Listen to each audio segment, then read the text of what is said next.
Sakim at malupit si Dato Usman. Lahat ng bagay na magustuhan niya ay inaangkin niya kahit pagmamay-ari ng kanyang kawawang mga sakop. Mabagsik siyang magparusa, walang pinapatawad na sumalungat sa kanya. Isang gabi, nanaginip siya ng isang napakalaki at makinang na gintong sari manok. Pagkagising, agad siyang nag-utos.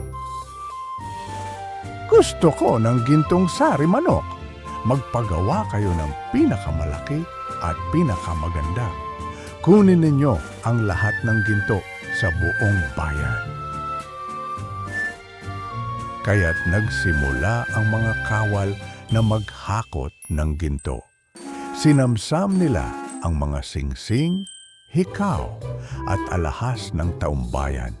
Kinuha rin nila ang mga kasangkapang yari sa ginto at ang mga mahihirap na walang maibigay, ibinilanggo.